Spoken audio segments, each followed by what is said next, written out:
Bonjour, bonjour tout le monde, ici Sylvain Lessard qui vous souhaite la bienvenue à Chasse et Pêche Express.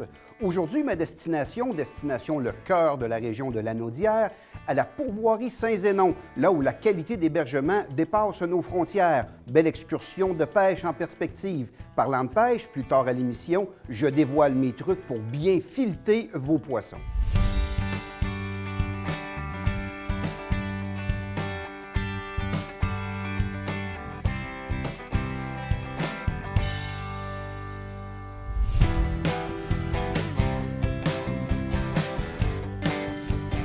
En direction pour ma destination de la semaine, la pourvoirie Saint-Zénon. Jusque-là, rien d'extraordinaire, mais son propriétaire, j'en ai entendu parler depuis longtemps.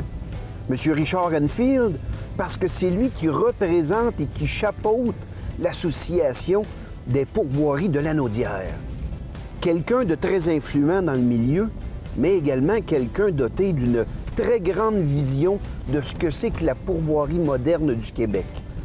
Évidemment, il y a toujours le facteur pêche qui est intéressant, mais il dit, pour que ça fonctionne en pourvoirie, surtout dans Lanaudière, près des grands centres comme Montréal et Québec, nous devons diversifier nos services. Donc, Sylvain, je t'attends, viens pour la pêche, mais il y a plein de choses que je veux te montrer également. Donc, c'est ma destination de cette semaine et au niveau pêche, je sais absolument pas à quoi m'attendre.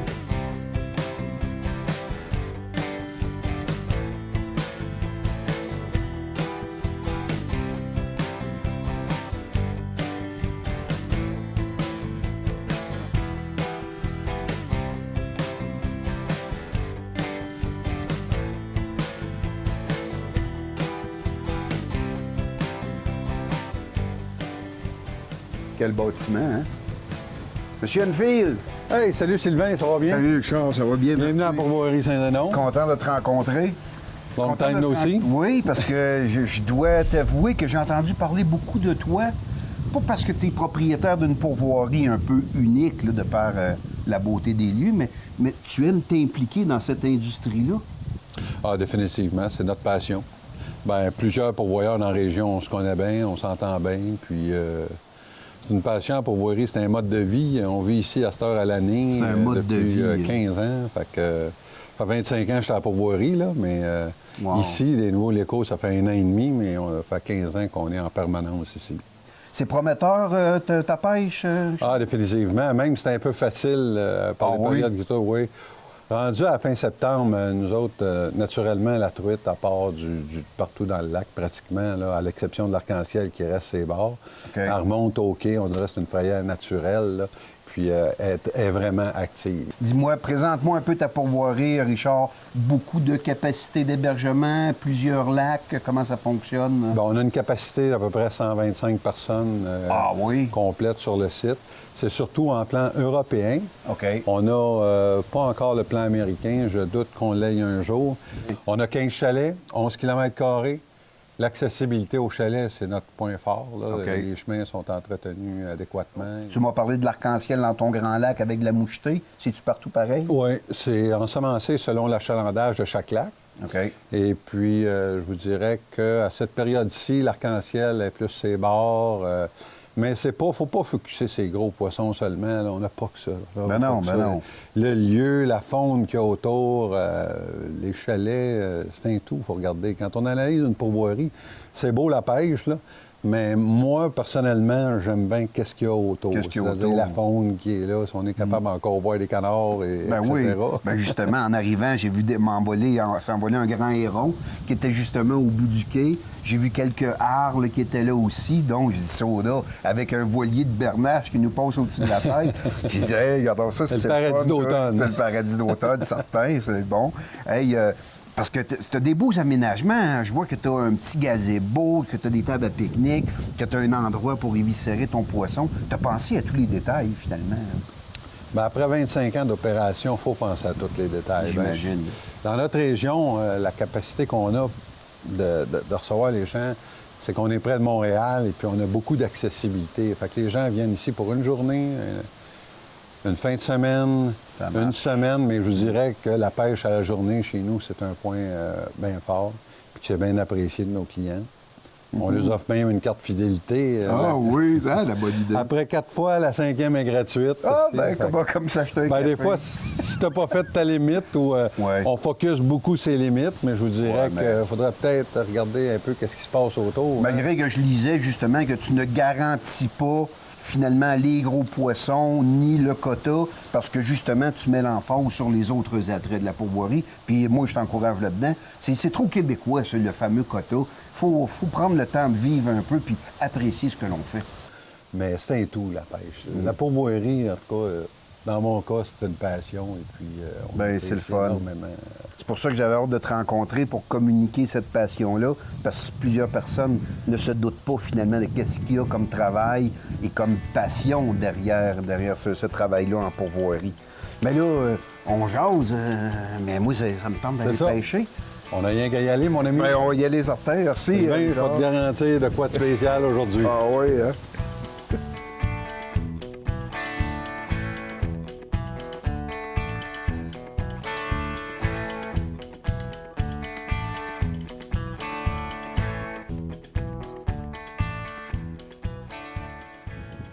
Tiens, regarde, le verre en ligne droite.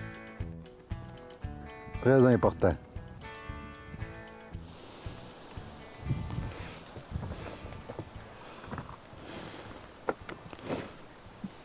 Pas de bon indice.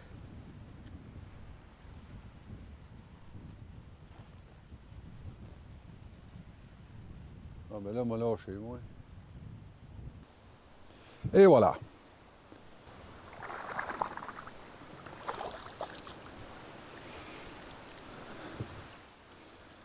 Voilà.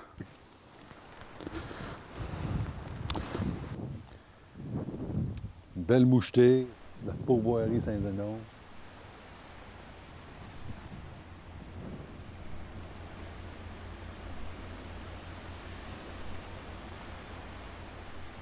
Oui. Oh, oui. Yes! T'es en train de me faire venir une pêche, là. Richard, j'ai même pas besoin de sauter d'un bateau puis que je pêche au bout d'un quai. Ça, là, ça aujourd'hui, là, tu fais ma journée. Sylvain, je te le dis, à l'automne, peut-être. Tu fais ma journée. Mais Ben, tu connaissais ton poisson puis son comportement, parce ouais. que tu m'aurais jamais offert ça, là. C'est des belles vacances, ça, là. Hey! Au bout du quai, lancé. Mais c'est parce que ça, c'est une mine d'or pour un jeune, pour une famille, pour n'importe qui veut s'initier à la pêche. L'initiation, là, c'est la pêche à quai, c'est merveilleux. Et tu pensais justement à des aménagements pour des gens qui veulent pêcher sur le quai.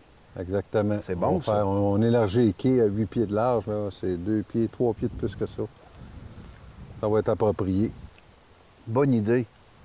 Mais par contre, je te dirais, là, ça mord, mais ça peut peut-être lâcher dans 5 minutes. Ça va reprendre dans 1 heure, ça marche. Ou ben non, ça va mordre à la mouche, ça ne mordra plus au verre. OK. Différentes techniques vont faire une rotation durant la journée, pratiquement. Là. Tu peux tout passer.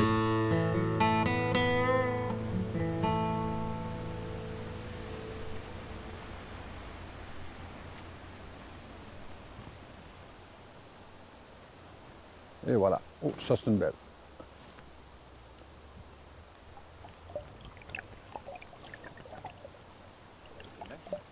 Oui.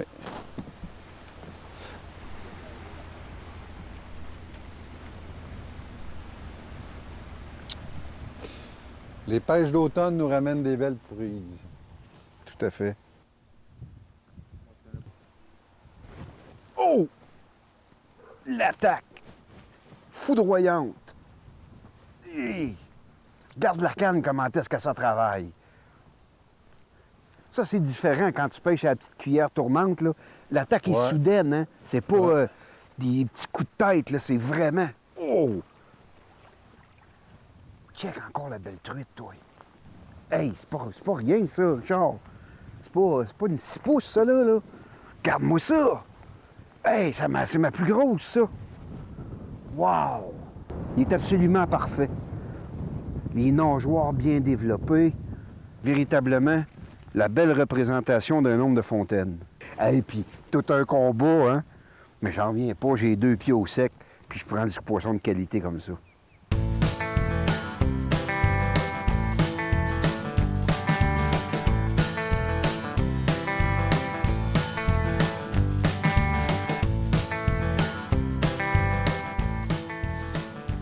Ah ben Richard, j'ai découvert quelque chose que je ne connaissais pas d'une pourvoirie de la Naudière, qu'on pouvait pêcher sur le quai à Saint-Zénon pour être capable de faire une belle pêche fin d'été. C'est en plein ça, écoute, c'est de la pêche à quai qu'on appelle. Mais ça, c'est ton expérience. Tu sais le comportement de ton poisson. Puis tu sais Exactement. comment conseiller le pêcheur. C'est pas que je l'ai voulu comme tel. Écoute, on est arrivé ici, puis c'était déjà développé comme ça. Mais avec le prolongement de la saison d'automne, on a découvert qu'à cette date-ci, puis les pêcheurs qui viennent, qui sont habitués, le savent régulièrement, que la truite remonte au quai à tous les mois de septembre. Dis-moi, Richard, ici, à Pourvoirie Saint-Zénon, tu as de l'hébergement, tu as des forfaits, des gens qui sont 2 jours, 3 jours, 4 jours. Est-ce que tu offres de la pêche quotidienne aussi? La pêche quotidienne. On ouvre à 6h30 le matin et les gens peuvent aller jusqu'à 8h le soir. Ah oui, hein? Jusqu'à Brumande, bien, à ce date-ci, là, il commence à faire noir à 7 heures. C'est sûr que pour une question de sécurité, on finit plus de bonne heure. Mais toute la saison, on est de 6h30 à 8h le soir. Les gens se présentent à ton accueil ici ou tu préfères qu'ils téléphonent avant pour réserver un bateau? Ou C'est préférable de réserver pour pas avoir de mauvaises surprises. On est tout de même à 1h30 de Montréal puis 2 heures de Québec. Oui. Faut faire un peu plus attention, appeler avant d'arriver. Mais je dirais qu'il y a de la disponibilité, il n'y a pas de problème. Parce que je trouve que c'est une belle place pour ça, parce que tu as de belles installations. Regarde, un beau gazebo, s'il pleut, les gens sont capables de se mettre à l'abri pour luncher, couper leur journée en 2, avoir leur bateau. Ah, il y a une autre affaire, il faudrait que je te montre. Oui, j'aimerais ça. Place d'observation astronomique. Un site d'observation astronomique. On a un beau cap de pierre, on est en train de faire des installations, il y a un refuge. On va aller voir ça. Bien, je dispose de mes poissons, Richard, puis je te suis. Parfait. Bonne idée.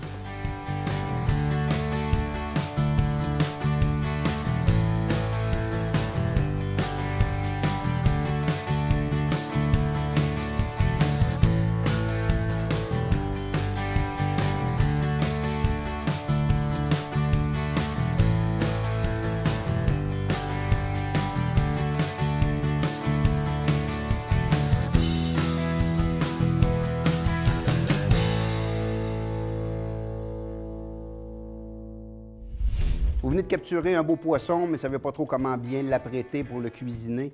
Alors, je vous ai montré, moi, grâce à la cuisine de la pourvoirie au coin la vigne, comment bien fileter vos prises juste avant de le faire cuire.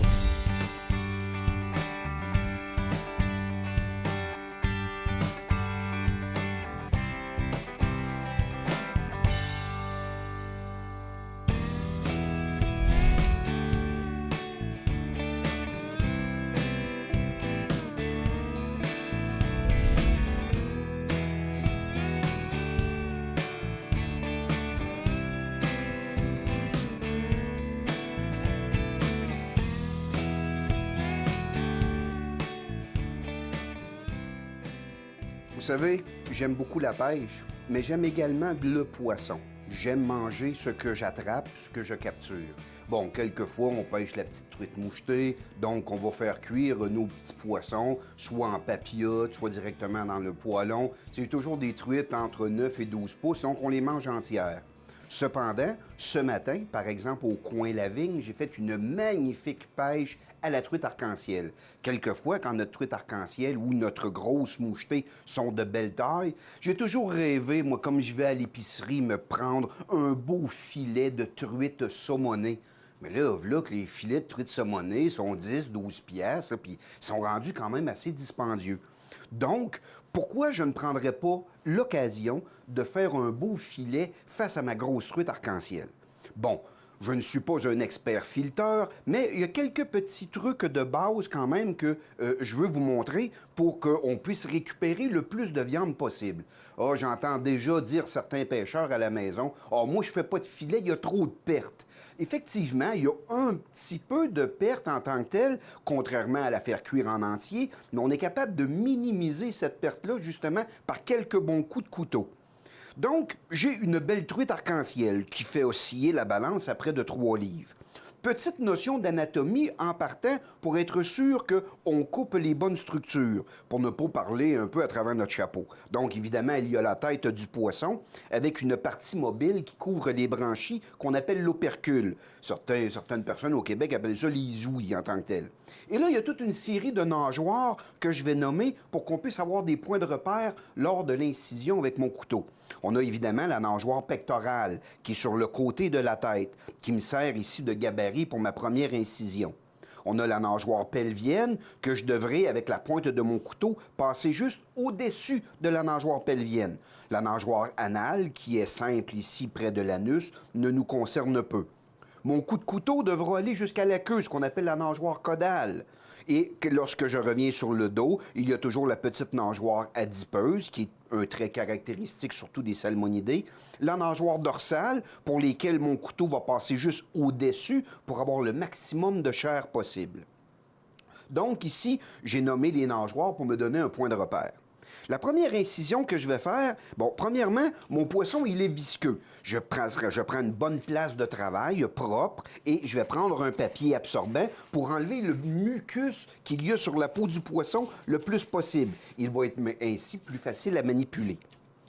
La viande du poisson se rend jusque derrière la tête. Mais par contre, si je coupe avec une ligne droite, je viens perdre un peu de chair près de la nuque. Ce qui fait que mon premier coup de couteau, je passe la pointe sous la nageoire pectorale et je viens couper une incision en diagonale pour venir chercher le plus de viande possible derrière la tête.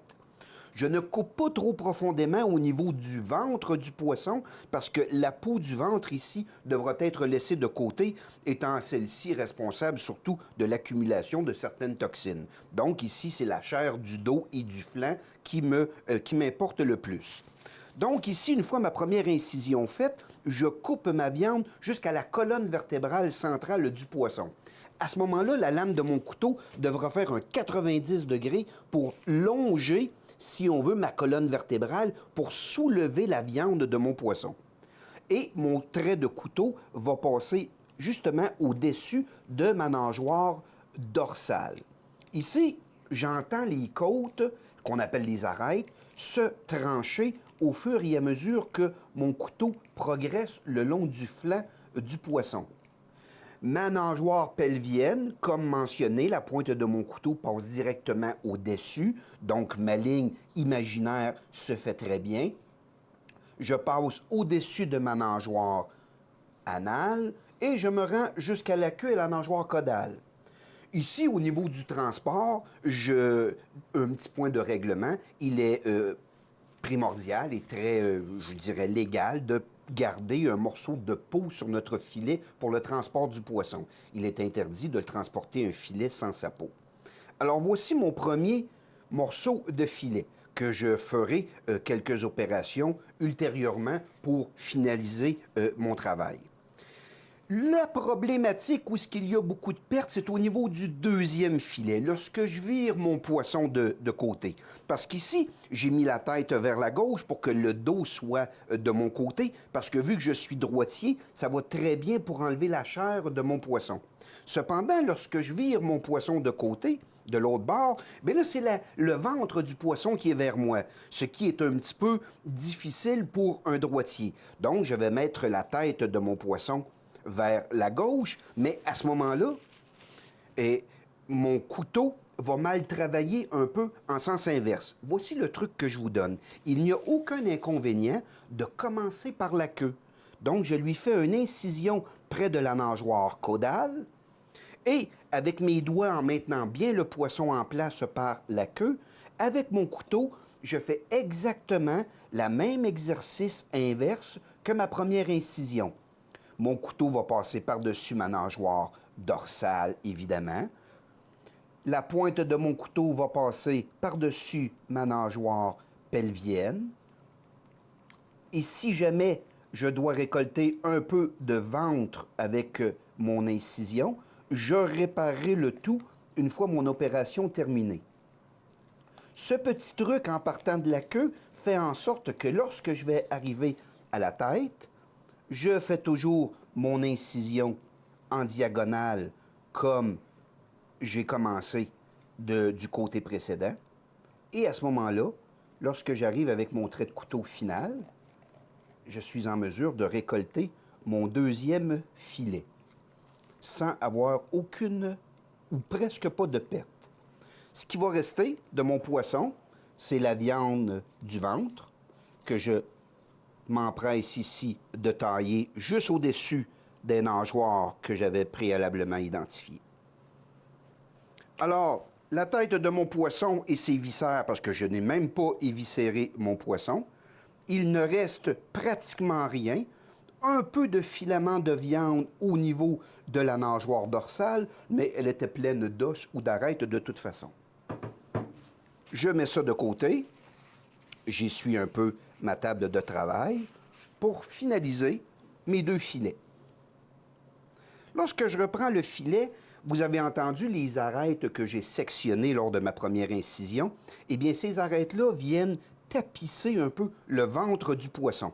Ce qui fait qu'avec la pointe de mon couteau, je viens ici les dégager doucement et je suis en mesure de les soutirer au complet pour me faire un filet complètement sans arête.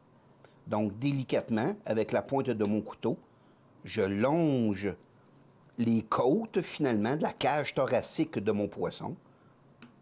Et finalement, ce que j'en retire, c'est un lambeau de peau. On voit très bien les arêtes ici qui se sont détachées. Donc, toute la cage thoracique est maintenant enlevée de mon filet, ce qui me fait un filet au niveau du flanc absolument sans arête. Cependant, il me reste un petit arête au niveau de la colonne vertébrale qui est enfouie profondément dans les chairs du poisson. À ce moment-là, je m'en vais dans mon coffre d'outils.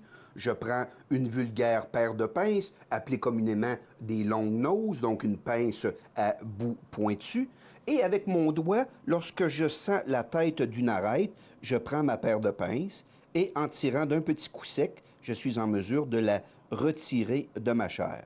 J'en ai à peu près une quinzaine comme ça à enlever, ce qui fait qu'au moment de la cuisson, toute la famille et les amis sont super heureux de ça parce que mon filet, il est exempt d'arêtes, autant au niveau du flanc qu'au niveau de la chair. C'est un salmonidé, aucune problématique à le faire cuire avec la peau. Sinon, une fois rendu à la maison, vous pouvez enlever la peau et confectionner ou cuisiner votre poisson de la façon que vous voulez. Il me reste le deuxième filet à traiter. De la même façon, j'enlève complètement ma ligne d'arête le long de la cage thoracique. Et ici, je vais couper ma nageoire pelvienne qui était restée attachée à mon filet. Alors, j'ai deux magnifiques filets de truite arc-en-ciel, tels que je les retrouve à l'épicerie à un prix exorbitant, mais c'est le fruit de ma pêche. Et je suis en mesure de confectionner un repas sans arrêt à tous les convives qui vont vouloir se joindre à moi. En passant et en terminant, je tiens à remercier beaucoup Le Coin et la Vigne de m'avoir permis d'utiliser ces facilités aujourd'hui pour pouvoir transformer ma magnifique truite arc-en-ciel que j'ai pris dans un de leurs lacs aujourd'hui. Merci beaucoup à Sylvain Turenne et je vous souhaite un bon appétit. Ça vous a plu? Bien, je vous donne rendez-vous prochainement pour un autre Chasse et Pêche Express.